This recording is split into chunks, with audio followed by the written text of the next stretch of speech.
Joining me now is someone at the center of all of this, including prior investigations of Donald Trump's misconduct, Congressman Adam Schiff, Democrat of California. He chairs the Intelligence Committee and oversaw that first Trump impeachment. He also will serve on this pivotal January 6th committee. Thank you for being here, sir. Good to be with you. Let's start with the framework of your membership here on the committee. You've got a lot of experience. I think viewers have come to know some of the role you've played in investigations. How will you be working with the two Republicans the Speaker put on the committee? And why is it important, do you think, to the Speaker, you're part of her leadership team as a chair, to make sure there are Republicans on the committee, but ones who are, in her view, committed to the integrity of the probe? Well, so far we've really been working seamlessly. Ideally, this investigation should be nonpartisan, and that's very much how we're approaching it. I think Adam Kinzinger and Liz Cheney approaching it in very much the same fashion. We all want to get to the truth. We want to provide a thorough, objective report to the American people about what went into that terrible day, why we didn't get reinforcements when the attack was underway, what the knowledge was before that day, and most important, what do we do to protect the country going forward? Those aren't partisan questions, and we're all determined to bring a serious approach to this. And I think those two Republicans are every bit as adamant about getting to the truth as we are.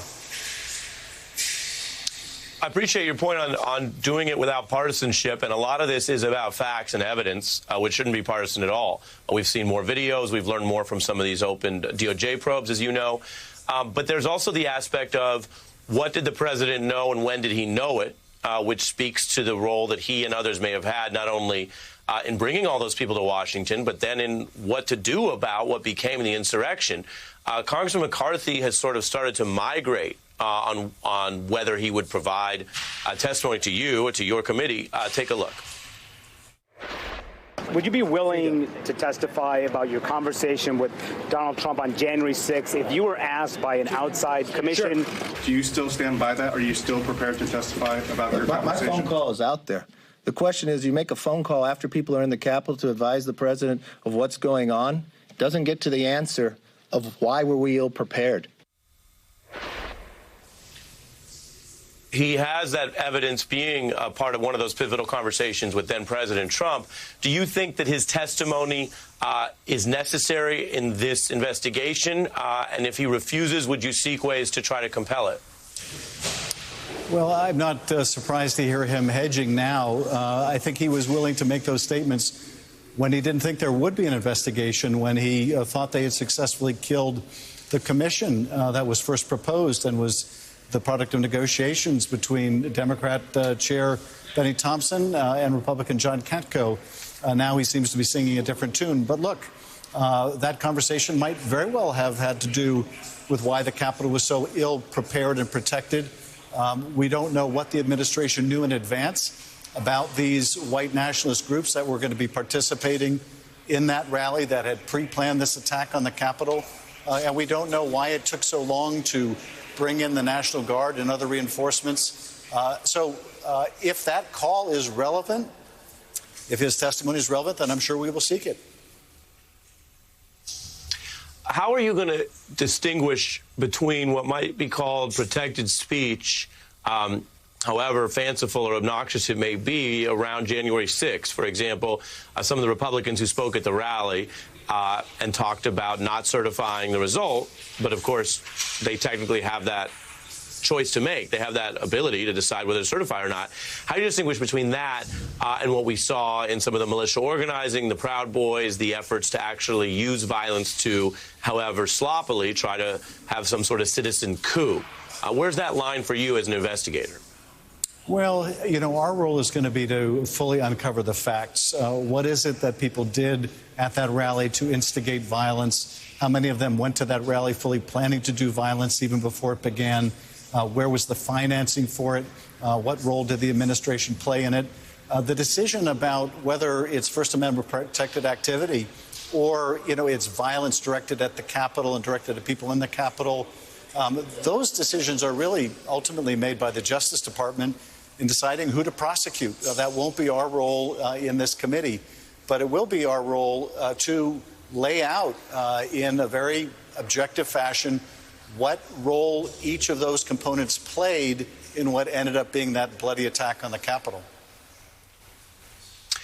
Is there in writing or anywhere a clear sort of framework for where your work begins and ends? For example, we were covering the horrific plan to bomb political headquarters of one of the major parties, the Democratic Party in California, that comes out of a context of right-wing hate speech and other things, but comes far after January 6th.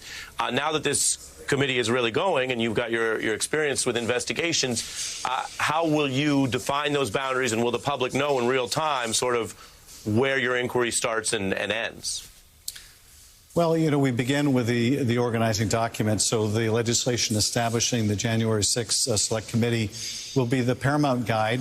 But then now that we're constituted, we'll sit down with our staff and we'll map out, okay, what's the scope of what we're going to look at within what's defined by the statute.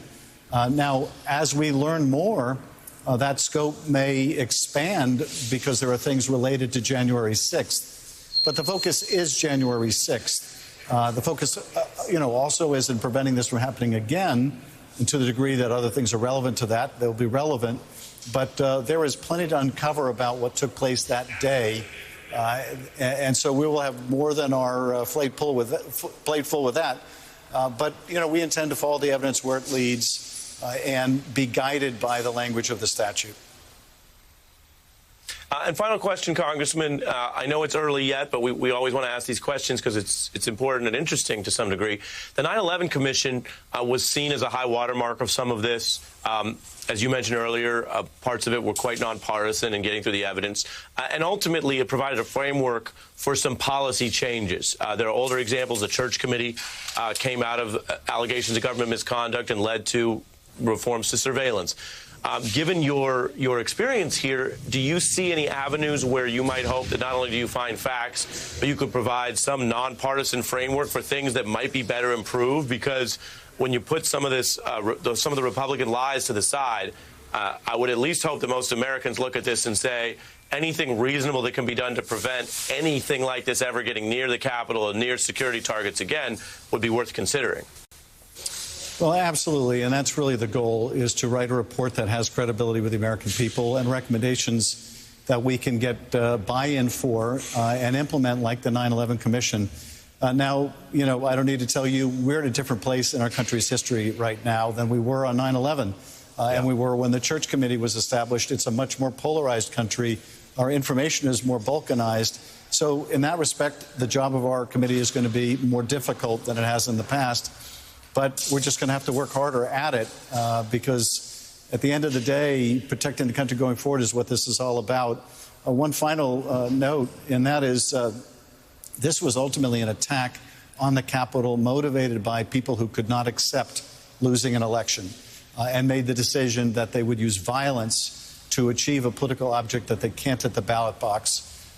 And that danger to our democracy is one we're going to have to address. And it will be part of the scope of what we look at, but that's a big, important question for the whole country that we're going to have to wrestle with. A member of this new commission, as well as Intelligence Chairman Adam Schiff, thank you, sir.